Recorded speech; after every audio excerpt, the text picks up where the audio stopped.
So, beginning with everything is sacred, everything is work. Bathing, cleaning, dancing, talking to a loved one. All of these happen in time, and all of this is work. Particularly from the angle of Karma Yoga, there is no distinction between, these days we call work as that which happens in career, that which happens, which is related to livelihood. From the angle of Karma Yoga, even your thought is an action, even your feeling is an action. And then there are more concrete outer action, which also includes simple little actions like breathing, cleaning, getting up, waking up, moving a hand. Everything is a part of that. Now, the thing is, all these, at least the outer actions, they take place here in time, which is why we are going to be focusing on the calendar. So I'm calling it Karma Yoga through conscious calendar. And usually when we think of, many of us think of calendars, schedules, routines, they make you like a machine. It makes you rigid. It blocks the flow. And that has kind of come up as a, as something that many of us feel, because most of the times calendars, schedules, and routines are tailored towards things which are not in alignment to our true values and our true purpose. And we are so used to, see, for instance, the major damage for many students happens in school, because you're given a timetable, and especially the children who are not very academic, not very mental, for them that's not the way of schooling, and they're kind of given, you have to follow a certain schedule, a timetable, which kind of fully takes control of your life by the means of time, can become like really something that you can hate.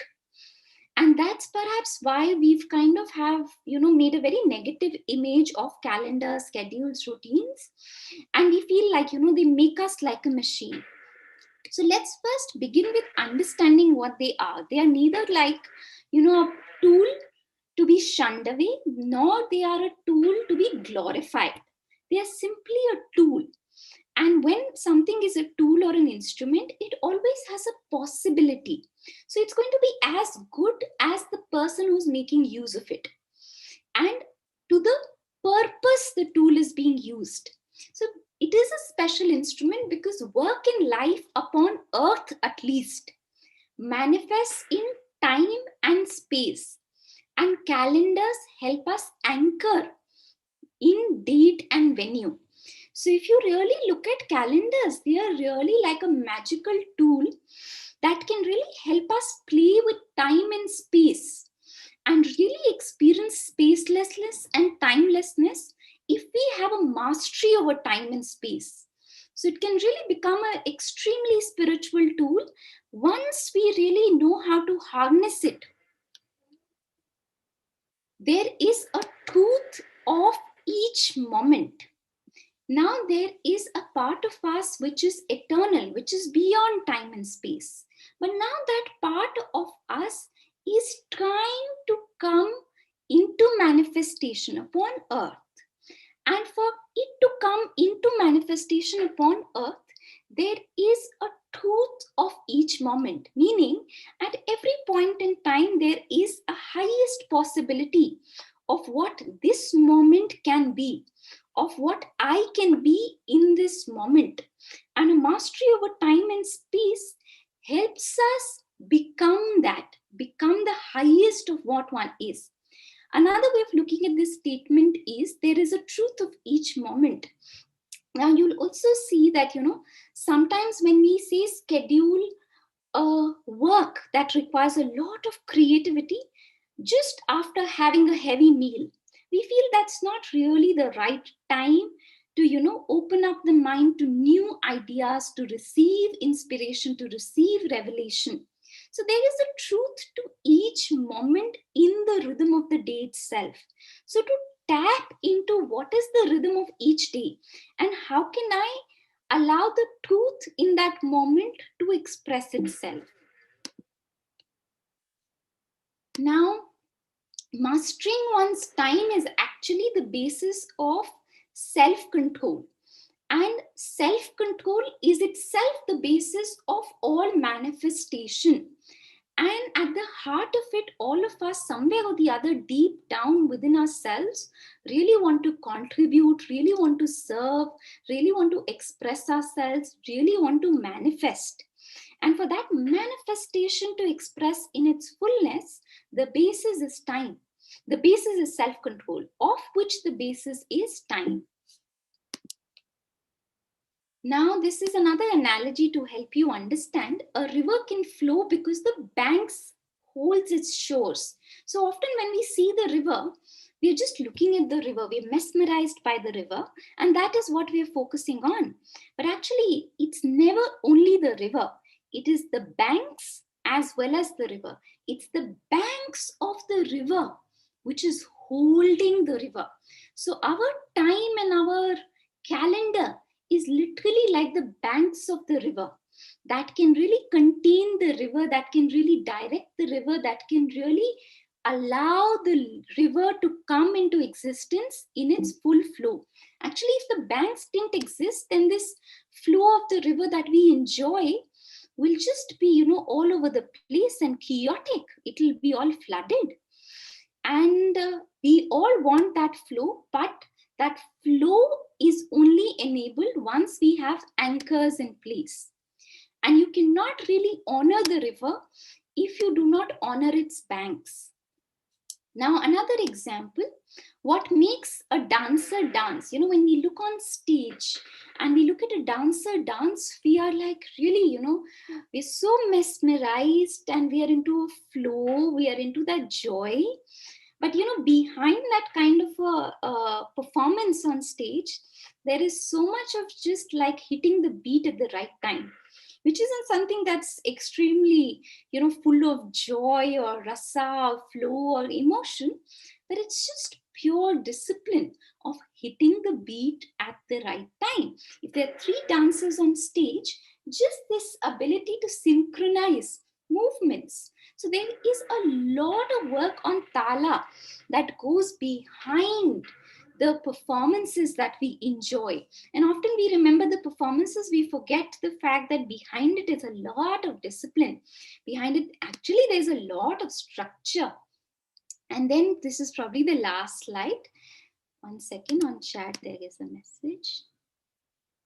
I replace banks as the creative constraints. These are your creative constraints on which you can function and come alive to your full potential. Creative constraints reminds me, even, while we are building an organization, often we don't want creative constraints. We are really like, let it be fluid. And, we really want to manifest our ideals.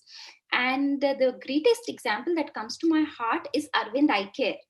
Because they started with like 3 key constraints, that we will not fundraise, we will not say no to anybody, we will be self-sustainable, that, they created the magic that they could, that no matter what happened, they did not go against those creative constraints.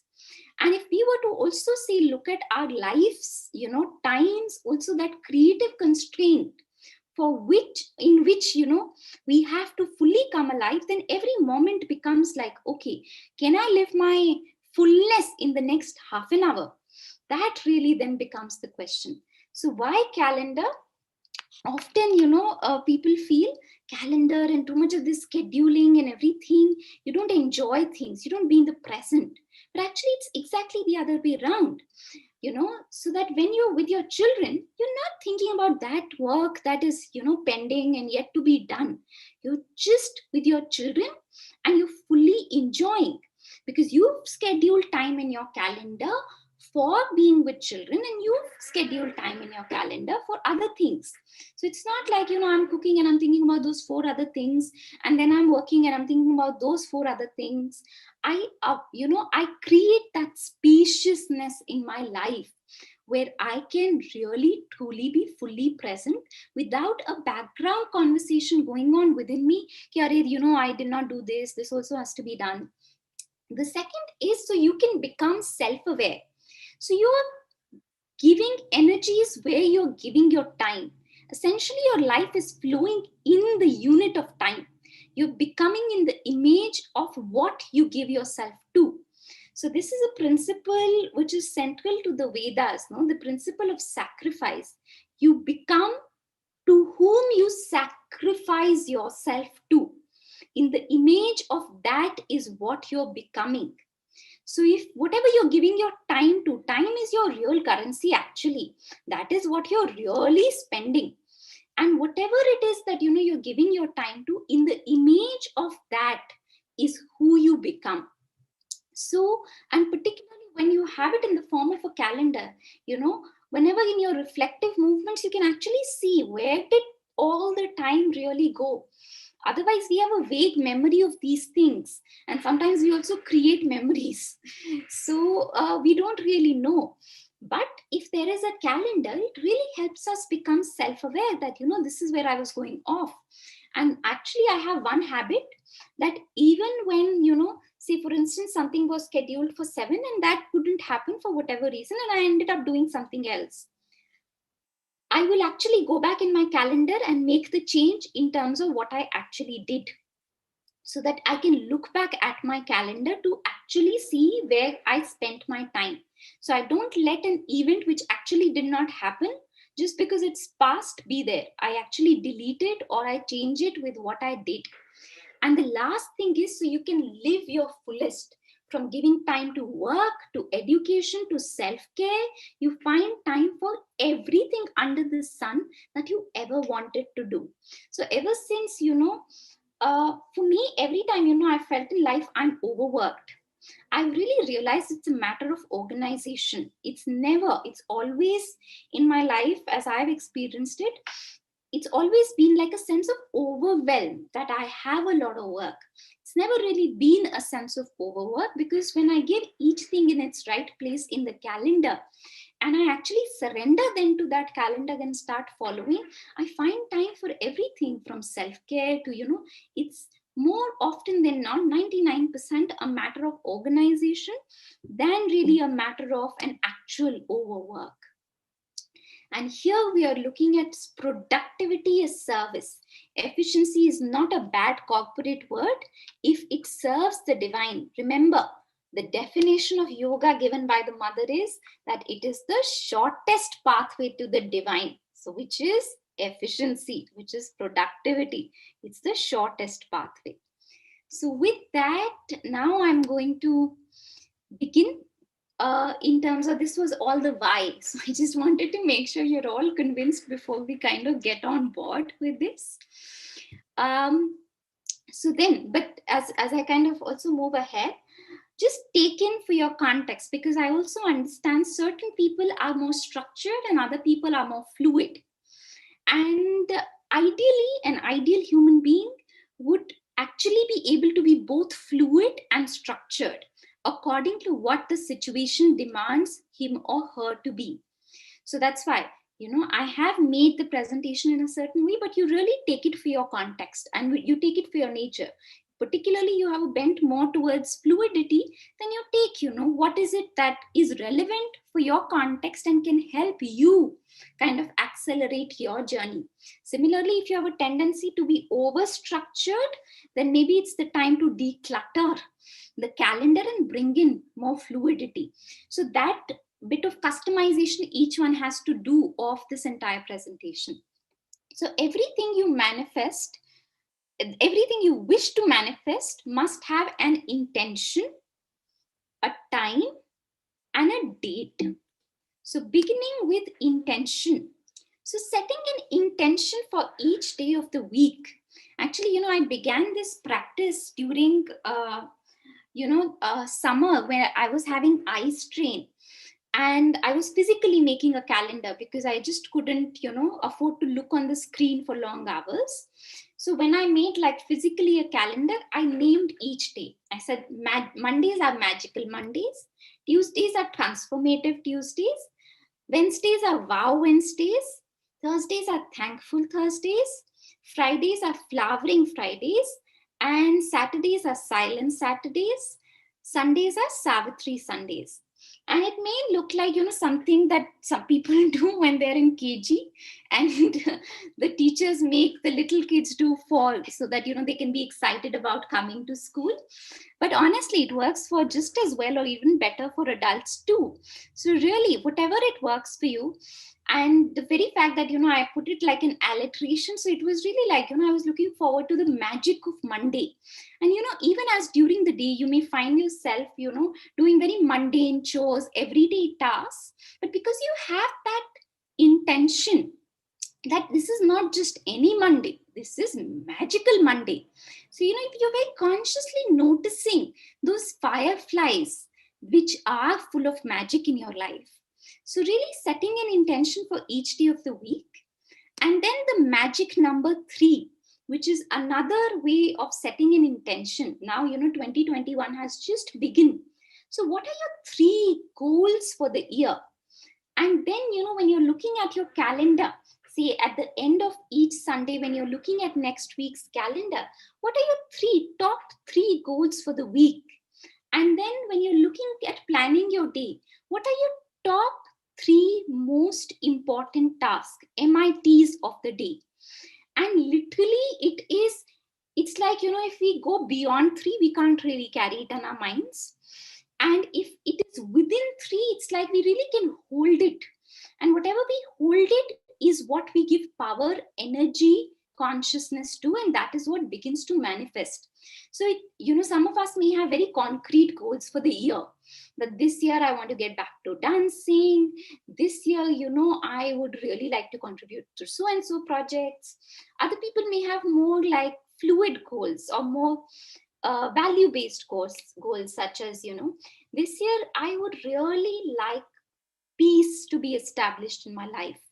But to really hold it as top 3 in your mind and in your consciousness. So the magic number 3, that's another way of setting your intention. Now there is a right. Now we went through intention, now time. Now time, there is a right time for each thing. Now this is just something that, we found on the basis of our on ground programs here. And also I remember this is a little bit more contextualized to modern day life. We also once had someone who is an expert in Ayurveda take one of our classes. And I'll also be presenting another slide on the basis of that. And the the rhythm of the day was very similar to what I've presented here, but this is way more contextualized to modern day, because in his setup one were to get up at 2 a.m. and that was a very, very, it was literally according to the different time spaces that exist in a day, and that has different planetary influences and the different doshas that are active. Now, I'm not an expert in it, and personally myself, I'm not getting up at 2 a.m. And I found that to be very educative, but not very practical for my context. So I'm not following that. So this is what I've kind of found. It's a much relaxed, much flexible version of that. Early morning as a great time for cleaning, writing, sunbathing, sun gazing, Surya Namaskars, bathing. So that's really early morning is the best time for that. Morning, when the mind is fresh, that's really the best time to be studying, to be working on creative projects. Afternoon, best time for site visits, routine work, organizational work. Evening, exercise, cooking, dancing, hatha yoga, early dinners. Late evenings, conversations, documentaries, relaxed education, poetry, journaling, family time, manifesting ideas around which you already have clarity, storytelling. This is pretty much also the rhythm over a period of time I found for my personal routine. But again, you have to kind of see according to your life. This is also pretty much the rhythm which I've personally found is a rhythm that works well. This is the time structure that, he had kind of shared with us. Pitta, which is made of water and fire is the major element there. That's basically 10 a.m. to 2 p.m., 10 a.m. to 2 a.m., 10 p.m. to 2 p.m. So in the night also, that's your 10 p.m. to 2 p.m., which is why they say that it's good to sleep between these hours, because you get the most amount of healing. Active healing happens during these hours between 10 p.m. and 2 p.m. And in the daytime between 10 a.m. and 2 a.m. is the best time to get a lot of work done, because this is really, Pitta is really the energy of work, of manifestation. Vata is really the energy of, what do you say? It's really a meditative energy in many, many ways. And it's also a energy of knowledge, because the elements that it is construed of is air and space. And that brings a meditativeness, that brings ideas, creative flow of ideas. So this is between 2 a.m. to 6 a.m. is the best time, they say, to study, but very difficult for many of us. But yes, that's also the time that Manoj gets up in the morning and he does his studies and his writings and his ideas. That's all around that time. Another time where Vata is dominant is 2 p.m. to 6 p.m. Then Kapha, which is really the element of earth and water. And earthiness kinds of also gives a homeliness kind of a sense, and at the same time can be also lazy. So it can bring a little bit both. These are the timings that they say can be a little sluggish also, and it's good to kind of do workout around this time so as to get rid of that sluggishness from the system. So this is both 6 a.m. to 10 a.m. as well as 6 p.m. to 10 p.m. But again, I'm not an expert into this, and I'm not very religiously myself following this at all, actually. Like, I'm not really religiously following that. So this is really the three doshas, and then the rhythm of the day. So we said intention, time, and day. So regarding the third one, so each day also, and now this will take some time for you to digest. So don't worry about trying to remember, which day Sunday is Pitta, or, Wednesday is which day. You will not remember, and that is completely fine. You're not even expected to remember this chart at all. But this chart, actually, I discovered in the process of making this presentation, and I was actually very pleasantly surprised that much of what it suggested, I was following it in my life, and I was doing it completely intuitively. So then I kind of trusted this chart in terms of what it really had to say. So it talked about Sunday as Pitta dominated. So usually we think of Sunday as a day of relaxation, but actually Sunday is a day of, even if it's of relaxation and water, because one of the elements of Pitta is also water, it's a day of active relaxation. So by active relaxation, one can say, be it a spiritual retreat, or, really actively planning one's next week ahead, or going for a trek, something that's active relaxation and creative work and action. That's really, Pitta is the energy of work, of getting things moving and getting things done. But probably Sunday would be in your personal life. Thereafter comes Monday. Monday brings Kapha and Vata together, which means that, slowly getting off to the rest of the day. So slowly kind of getting back to work. There is that energy of Kapha, which brings in still that homely kind of a sense, or still that sense of, earthiness that's there. And you're only beginning now to kind of connect to work. So take Monday slowly getting back to work. It's a day of meditation, light exercise, getting started slowly but concentratedly. Vata will really also help you concentrate if you can really, make use of the greatness of Vata. Then Tuesday onwards, you fully get on work. And then that is really the day of creative work and action. And Wednesdays has all three doshas. So either your work can go even ahead. So, it can be reaching extraordinary heights on Wednesdays. Or if you get disbalanced, then, you can also be going into a little bit of pit, because there is all three doshas which are simultaneously present.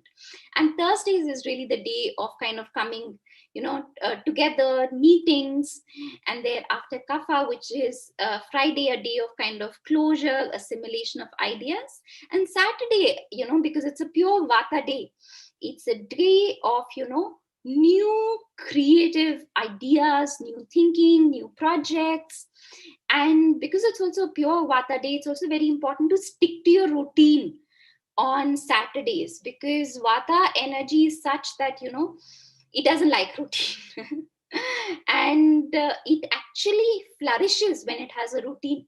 So Vata energy, generally, because it's so full of air and so full of space, it doesn't like those anchors of routine. But ironically, these are the people who benefit the most out of having a routine and a structure. So if you're not aware, which is your body structure, you can also just probably do a test online and get a sense of, your bending. Like for instance, for me it is Pitta.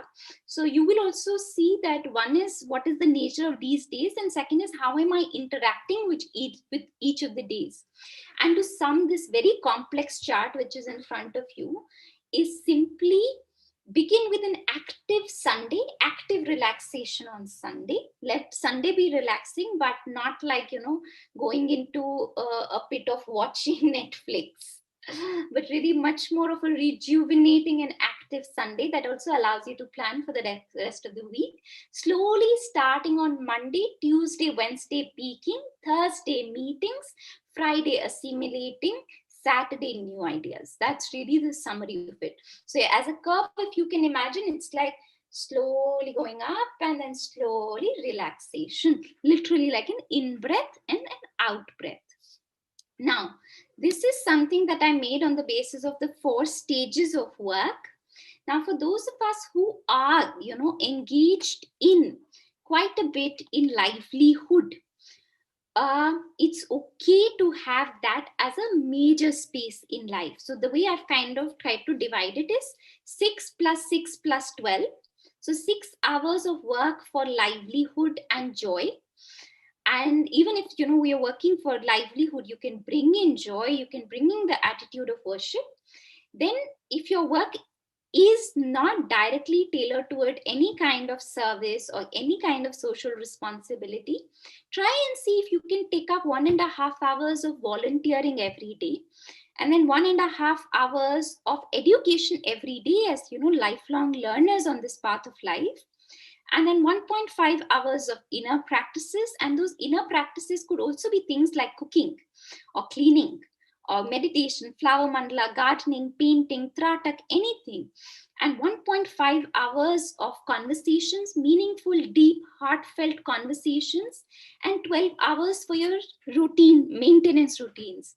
There is an adapted version of this, which is by none other than Sri Aurobindo himself.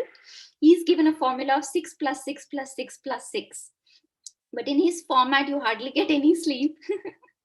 And you have to meditate for 6 hours a day.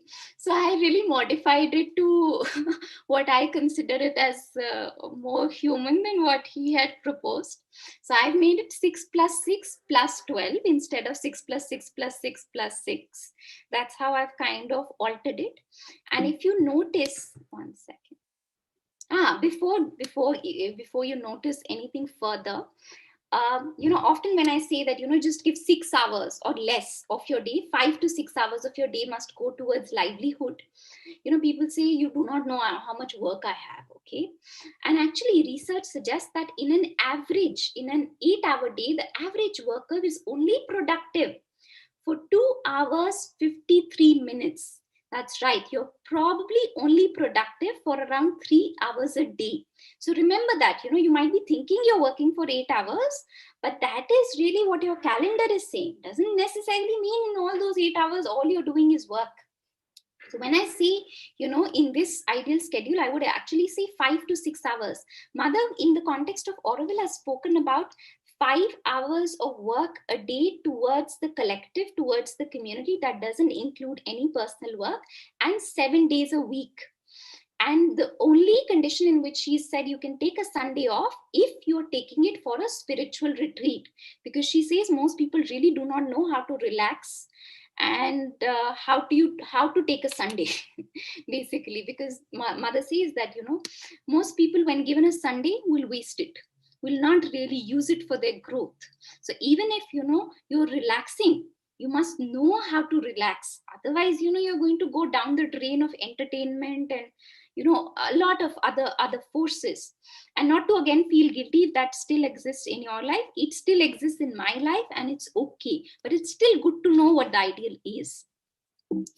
So with that, coming to the next slide. So this is basically, I've tried to map it against the different parts of being where your inner practices are in white, which is against psychic and spiritual education. Your green conversations are the emotional part of being. The education is the mental part of being. The maintenance routines, that's the bodily part of being.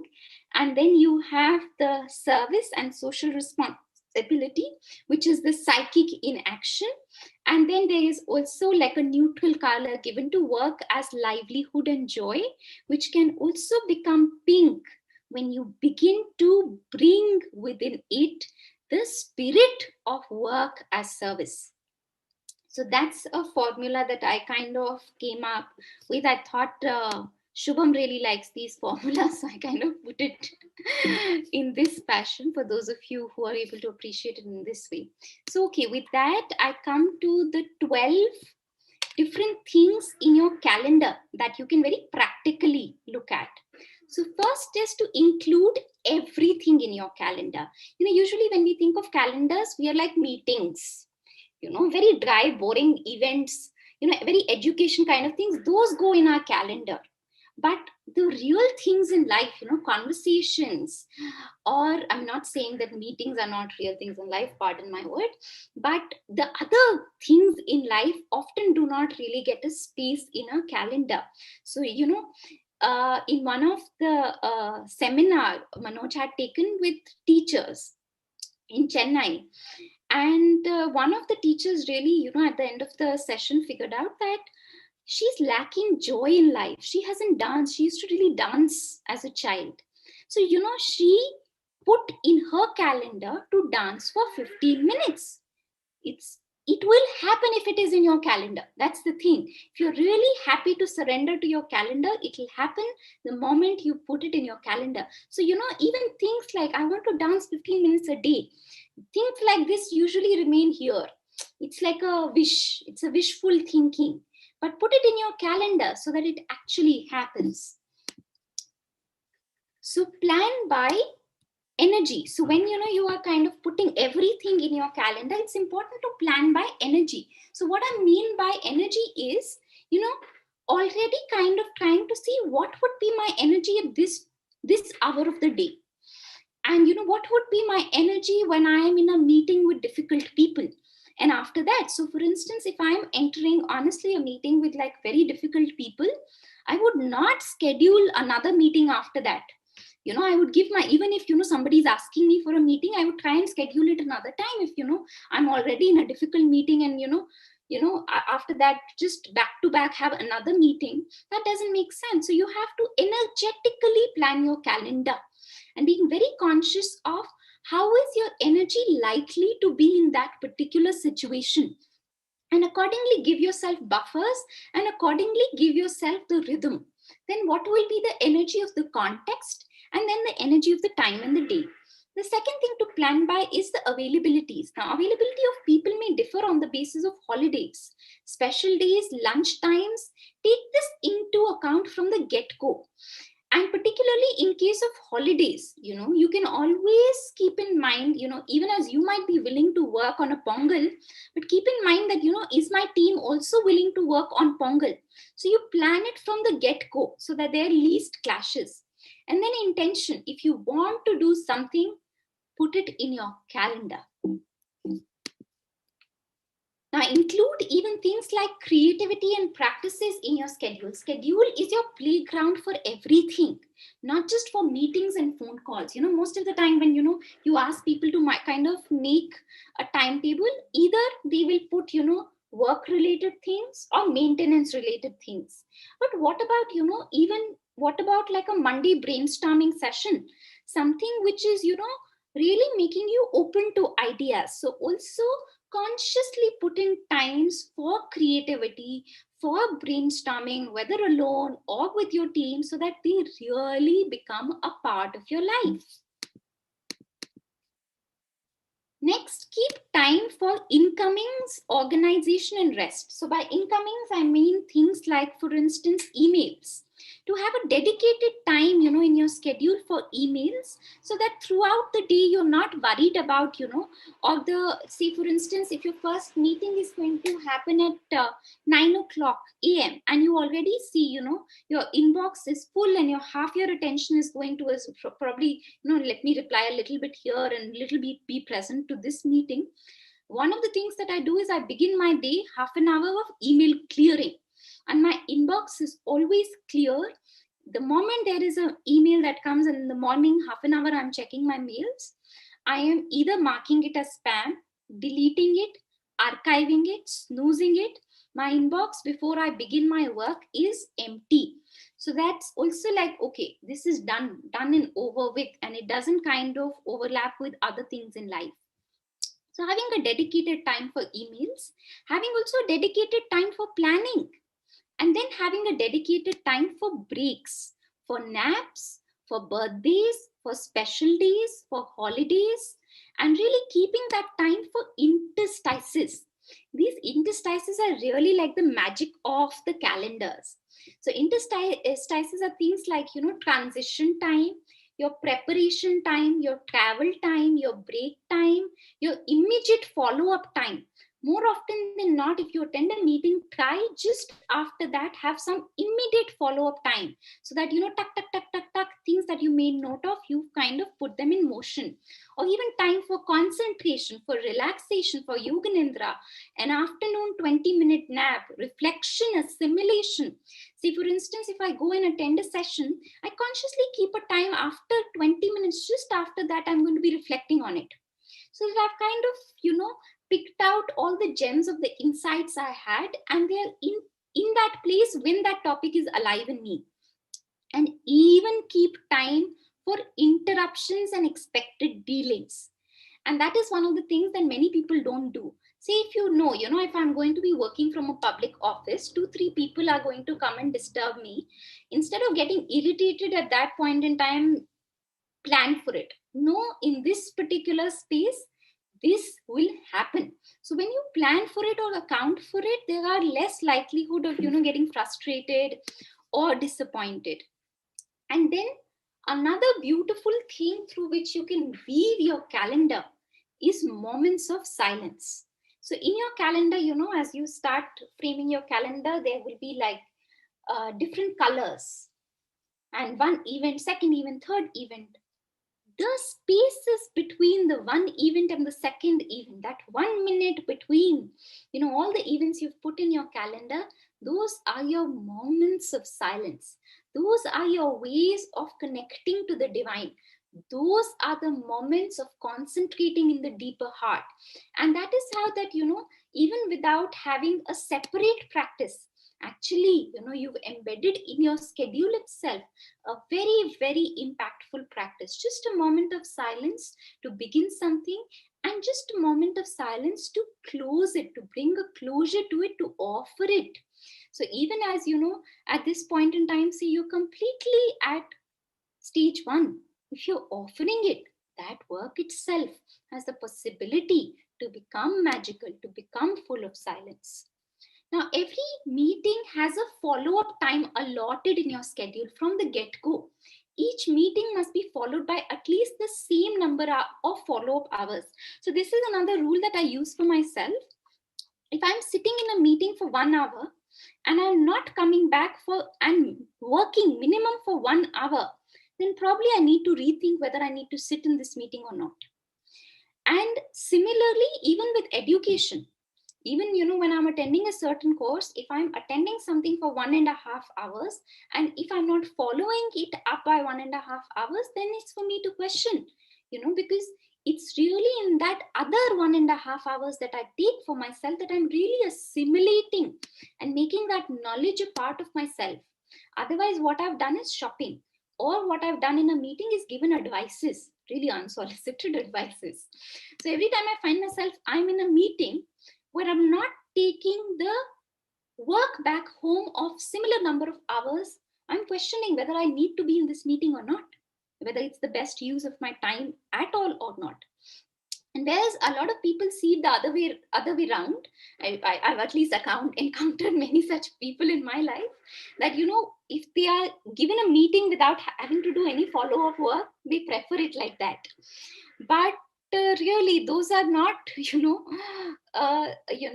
if you want to be participating only in things that brings you joy, participating only in things that brings a flow in your life, that brings a dynamism in your life, that brings manifestation in your life, really hold yourself accountable to this rule, or make a similar rule for yourself. It could be different rules for different people.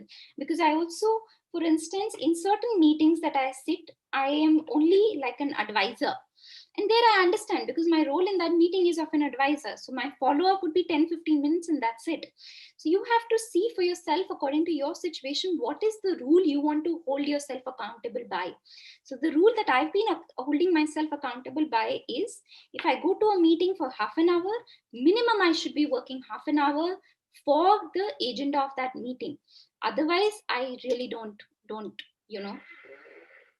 that meeting is not meant for me. Then ask yourself, how much of the homework are you proactively willing to take?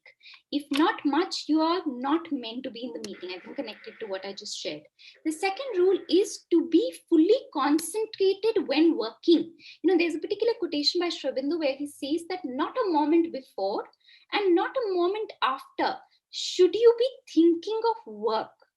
Actually, when I read it, it really kind of shifted something in me, that not 1 minute before, not 1 minute after, should I be thinking about the work that I would be doing. Which means that if I've scheduled 2 hours to do a certain work, in those 2 hours, I should not be thinking about anything else but the work that I'm doing. So for me, that particular quotation, said very lightly by Sri Aurobindo, has been very impactful. To be fully concentrated when working, no mobile, social media, email, gossip, emails, internet surfing, as much as possible one can avoid. And then what this particular rule given by Sri Aurobindo, I'm sorry, I didn't edit this part. This particular quotation by Sri Aurobindo really has helped me to be consciously present and not to autopilot things, because not a moment before, not a moment after am I supposed to be thinking about this. Meaning, right now I'm only supposed to be with this thing. And that actually really has helped me to be more and more present. Because otherwise I used to really, at least like when I had read this quotation 5 years ago, I used to wonder, like, what if an excellent idea comes, how can I be present, and so on and so forth. This used to be always like at the back of my mind, because I used to receive many ideas in life. But ever since I read this quotation, that not a moment before and not a moment after, even if something comes, even if a brilliant idea comes, I just spark it and I'm back. And I'm not proactively inviting the flow of ideas. That's important. But if it comes, I'm parking it, but then I'm back. And that really frees you, that brings you a lot of joy, a lot of life into your life. If you can concentrate, it does not take time or multiple drafts. That's another thing. There's a quotation by the mother where she says that, if you really concentrate, what generally takes an hour will take you 10 minutes. And there's this other quotation where she says, instead of spending years to realize what one has to realize, one can do it in a few months, sometimes even in a few days. And if there is sufficient intensity, in a few hours. So for me, if anything, the biggest gift of a calendar is this thing of living life intensely. That, not letting even a moment of your life get wasted. That intensity of life to be expressed in its fullness. That for me is really the crux of the calendar. Now, over a period of time that, as you kind of start doing this thing of not a moment before and not a moment after, what it makes you develop is the capacity of how much time exactly will a certain work take. That predictability becomes very, very obvious. When you say it will take 45 minutes, it takes 45 minutes. When you say 2 hours, it takes 2 hours. And then you're really able to start on time and finish on time. I personally still struggle with finishing on time many times, but at least like this thing of starting on time is something that has kind of really come. And the third is timely dropping things that are not working out. Actually, calendar is nothing but, over a period of time, a self reflection. Over a period of time, you're really able to see yourself and where is it that you are kind of giving your time in life. And that will become that will make it more and more easier for you to understand what are the things that are not working out, because you can very visually visibly see. So to learn to say no, learn to say no when the calendar is giving you that feedback. Learn to say no. So every time a new entry comes, just because somebody is asking for a meeting is not the reason why I'm putting it in my calendar, or just because an event is happening in Orwell is not the reason why I put it in my calendar. There's so many people asking so many things is not the reason why I put it in my calendar. It always has to go via one criteria for me: is this new entry fulfilling the purpose of my life? Is this new entry really aligned to my life? And then many times, I do end up saying no to several things, which if I were not keeping a calendar, they would have just been a part of, part and parcel of life. So every new entry has to kind of go through this golden rule for yourself. And then say no to filling up your calendar. Leave some free space, have an event free day. An event free day doesn't mean that you don't have to have anything in your calendar. You can have still your own practices and stuff like that, but at least like one day of the week I like to keep to myself, where I'm not meeting people or with in conversation with other people, where it's just about me, my work, and that really brings a very dedicated higher focus, where it's not about meetings or this or that, where I can fully just concentrate on what I want to concentrate on in solitude. So at least have some days, depending on your context and your needs. Some people feel, some people would find I do anyway a lot of meetings and interactions, and I'm very comfortable with that. But another person may be just not comfortable with it. So you may require way more number of event free days than probably I do. I am pretty comfortable. For me, once a week really works, but you have to see for yourself.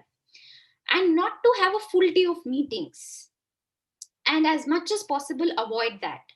See, if I'm scheduling, even if I'm scheduling back to back meetings, I schedule it in one half of the day, so that the second half of the day is for follow up and nothing else. And actually my calendar also has this thing called follow up. So there is just like one chunk, if I'm going for a 3 hour meeting or whatever 1 hour meeting, then another 1 hour will naturally say follow up. And that's usually the discipline that I follow. And if I can't, just have it just after, as soon as possible, and never fill it up with back to back meetings and a full day, full of meetings and engagement. Give yourself that breathing time. Then parking each little thing as it comes. So the moment a perspective, an idea, a task, a reminder comes, put it, like for instance, when I'm sitting in a session, even when I'm sitting in a session and I feel, okay, this particular video may be useful for Ramanik, I make a note of it there and then, so that I'm not thinking about it all the time. And then I'm back to Ramanik and I'm fully holding space for him. When I'm listening to Ramanik, I'm fully just listening to him. Moment an idea comes, a task comes, a perspective comes, I note it down. And then it's parked and it's done and over with. And after the session, from the notepad, either it goes into my task list, or it's done because I've kept time for follow up, or it is a part of my calendar. In either of these three, it kind of flows. Now amongst these three, it's always preferable to go for time blocks over lists. And this is purely from a productivity angle. People who keep time blocks get more done than people who keep to-do lists. The most productive people do not rely on lists. Instead, they construct time blocks into their calendars. Some people call this time boxing. These are simply specific chunks of time used for a particular task. During this block, this is the only thing that you pay attention to. So even if, like, for instance, I've been invited for a talk on 24th of January. I'm not put, and 24th of January is not like tomorrow or something, right? It's farther in the future. Now, instead of seeing, putting it in my to-do, it's already there next week, Wednesday morning. That is when I will prepare for it.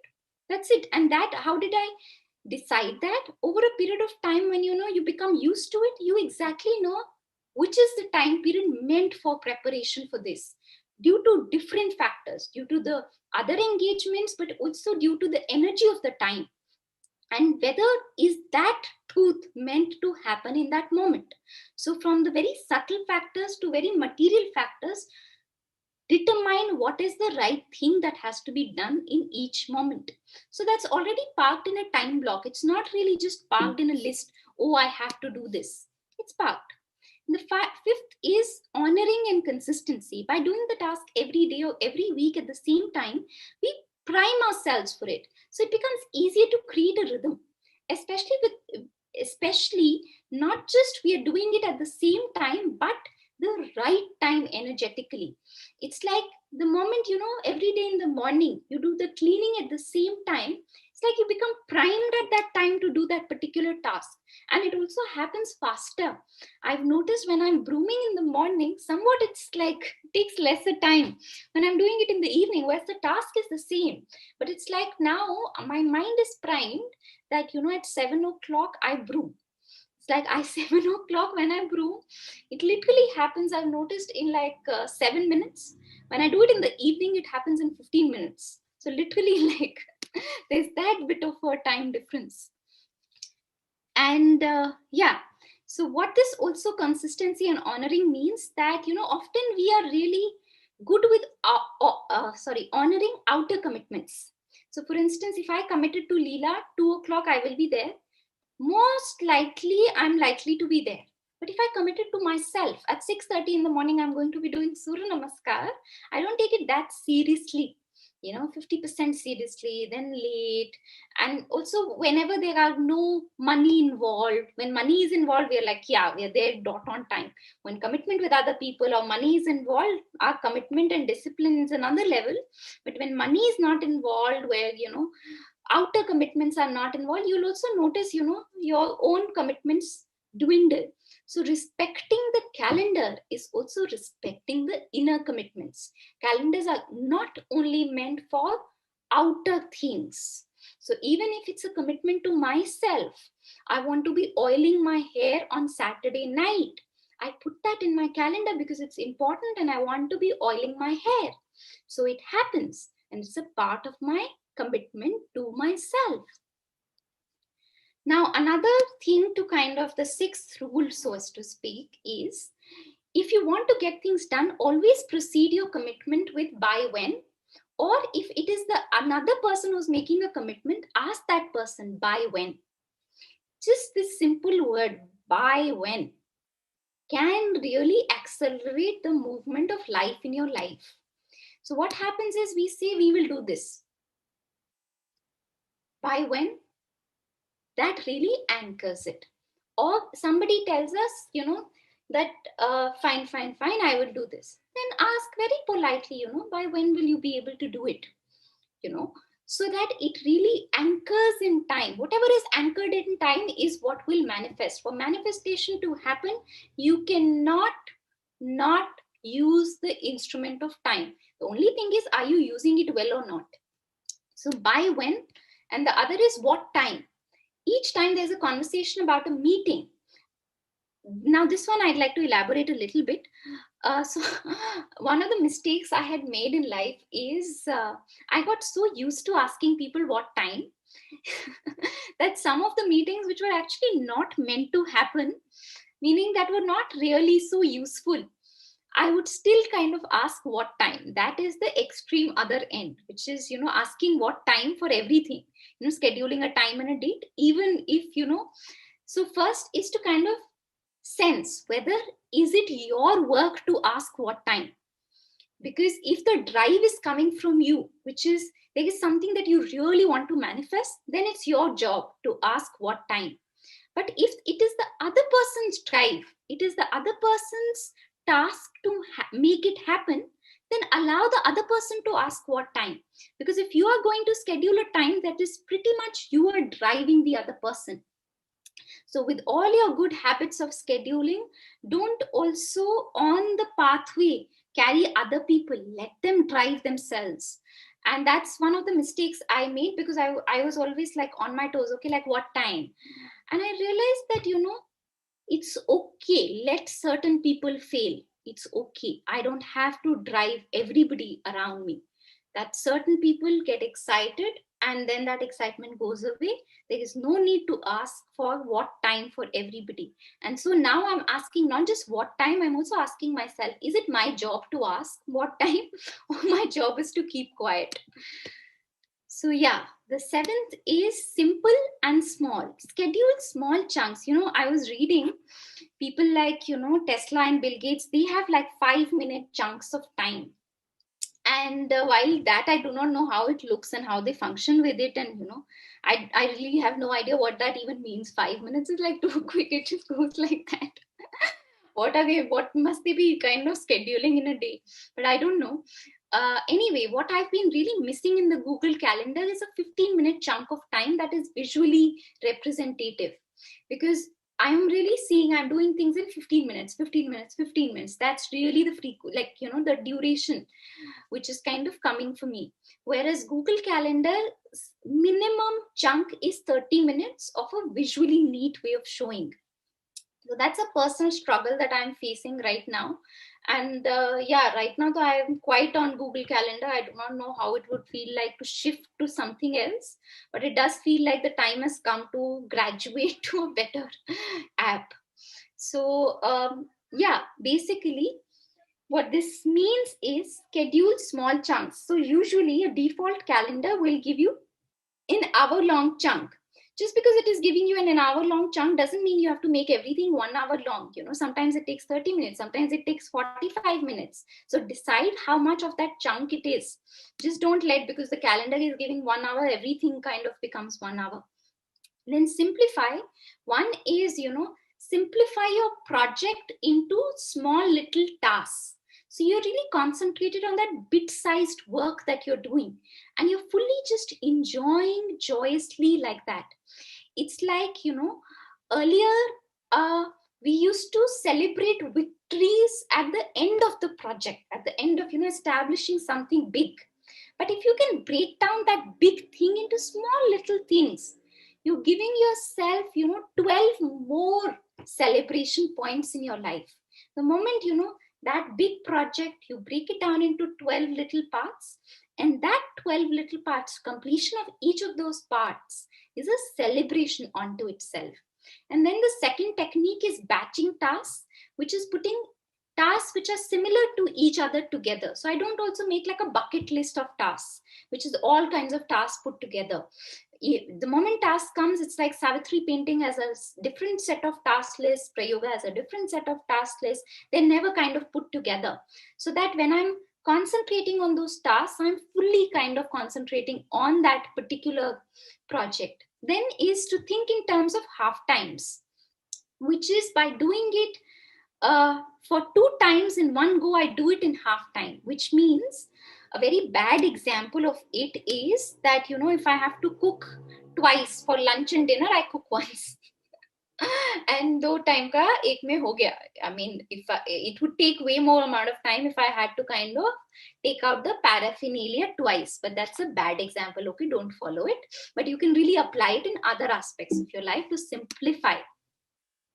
And then all of this will really allow you to do the right kind of multitasking, which is, checking mail over commute is a right kind of a multitasking. It's not like you're distracted and at two things at the same time and hopping from one thing to the other, but really making full use of the interstices. I remember, as a child, there was an English chapter in which I don't remember any details, but I just remember this one guy who had managed to produce just a lot of art. And this interviewer asked him that, how did you manage so much in one lifetime? And he said, it took you 10 minutes to come from the elevator, from the parking to up here. And in 10 minutes, I had kind of managed to write a sonnet. So it's like making full use of that 10 minutes of waiting. Now, I'm not saying that every 10 minutes you have to be productive, you have to be creative, but you can really use even those 10 minutes just to kind of observe your breath or remember the divine or aspire. You can contextualize that learning. I'm not saying one has to kind of become like a machine and be creative and productive at every point in time, but also not to take words like, being productive as negative, especially when productivity is for service and for the divine. There is nothing like, a bad word there. Eighth is have a strong start. So one thing is building a calendar. The other is living a calendar. When you're living a calendar, when you're really surrendering to it and living the juice and the rasa in it, it's very, very important to have a strong start. Are you doing the first thing which is a part of your calendar? That makes a lot of difference to, how this day that, you've designed for your own full potential to come alive. That really depends on how the first thing in the morning goes. And often, so this is one technique I used to use for a long period of time when I was not in a habit of kind of getting up early, is I had a difficulty getting up early. So I began my day with an appointment. So I committed the time to somebody else. Like for instance, I was practicing dance at 6:30 a.m. with another person. And that just kind of, because I had committed to this other person and she was going to come at my home, so I had to get up in the morning.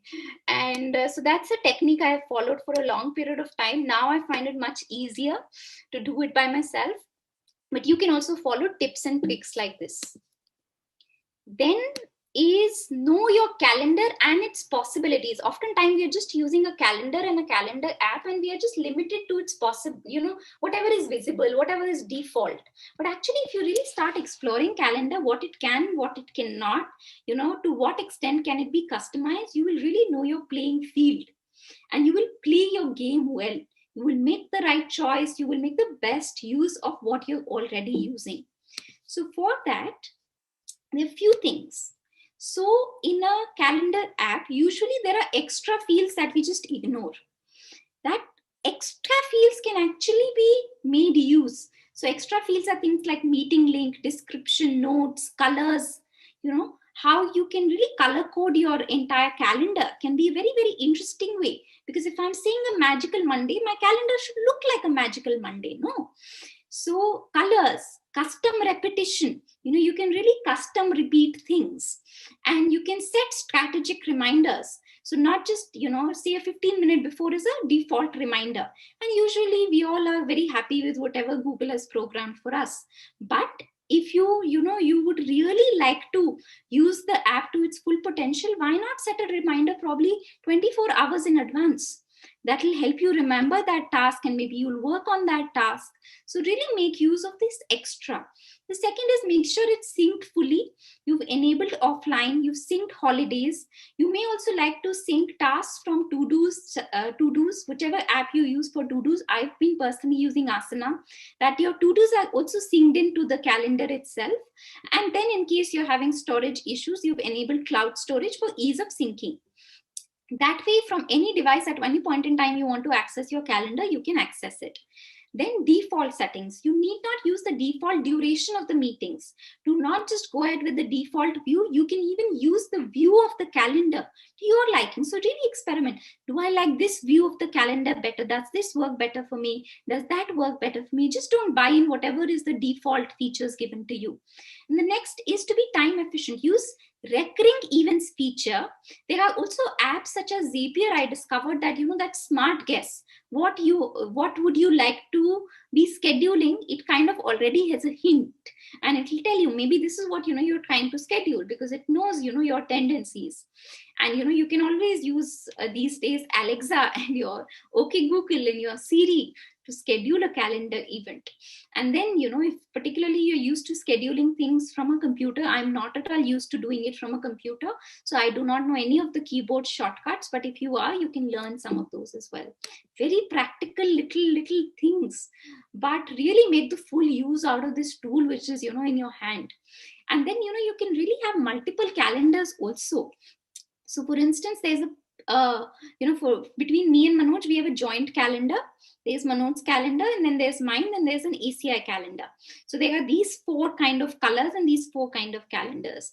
Similarly, what that also allows is, for instance, if I've segregated between my professional and my personal, and I've synced both in my kind of mobile, then if I just want to share with, say, Leela, my professional engagements, I can do that.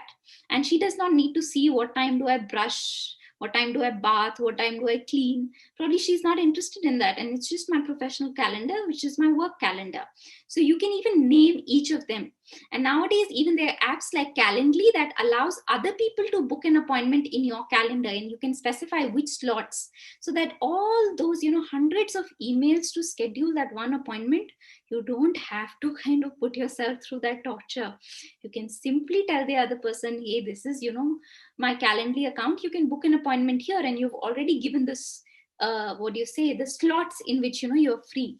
And then you can color code. And color code according to color psychology, according to the energy of the different sections of your life.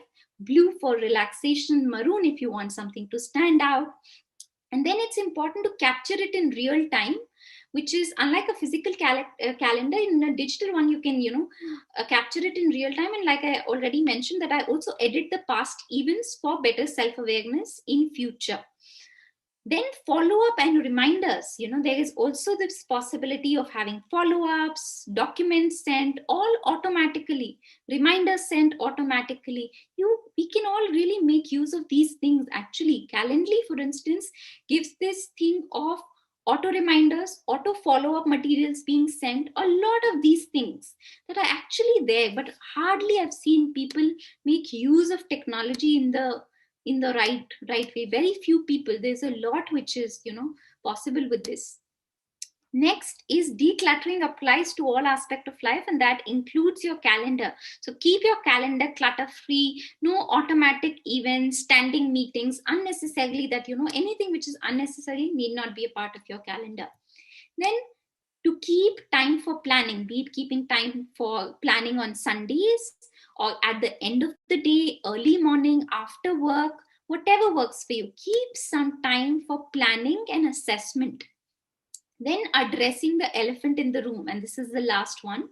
The elephant in the room is generally there is one task which is either very difficult or we have some resistance, that it's really like an elephant in the room. It's like that one task we don't want to do, and it's important, so we can't let go of it, and we don't want to do, and it's important, it's difficult. So address that as the first thing in the morning. It's called the frog in the breakfast. Have the frog in the breakfast.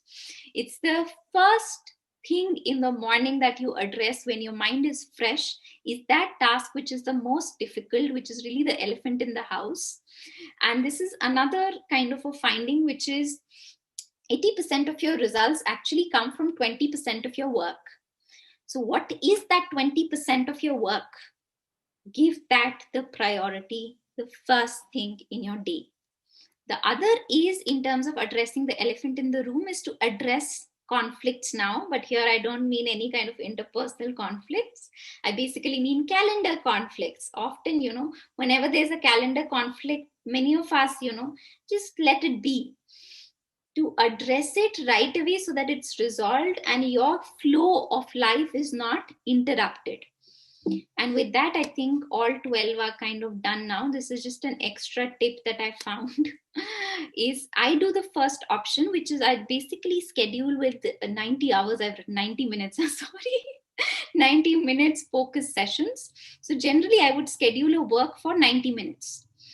but that's me. Manoj generally does it 25 minutes. So even if he's scheduled 3 hours, he has a timer going on in which he's working for 25 minutes. 5 minutes he'll walk, do stretching, do some household chores, come back once again 25 minutes. So he does it this 25-minute rhythm. I am not able to do 25 minutes. For me, is too quick to kind of also have a timer and things like that. I have my 90 minutes, not hours, focus session. So everything generally I schedule 1.5 hours. That's the one that I like. But there's a third option also. If you're scheduling in hour, 52 minutes of utterly concentrated work followed by 17 minutes of break. That's another possibility. Whatever really works for you, but just keep taking breaks. Then if you really are somebody who likes the calendar to be printed, you're like कि mobile पे तो नहीं, मतलब I don't get the feel in the mobile, then get it printed. You will also get a very visual reminder. And good thing with actually a printed calendar is, a mobile calendar you can always keep altering, modifying, because but once you have a physical calendar of the week printed and put, you can't pretty much have a lot of choice in whatever you've scheduled to make change there. And that does to a huge extent inculcate discipline in you. And like during that time when I was not using my mobile calendar and I just had that calendar, then I was like, oh, now I don't have a choice. I can't just be like, oh, I don't feel like doing it, let me just reschedule it. Because on mobile, rescheduling is just so easy. You just drag and drop and it's done and it's rescheduled. But when you have it physically in front of you, how many post-its will I put on the top of it? No, I have to do it because this is the intention that I set for myself. So it also in many ways kind of makes life easier, and located somewhere centrally. And there's also a lot of joy in physically ticking off things, done it, crossed, cross. There's also like a lot of joy in doing that.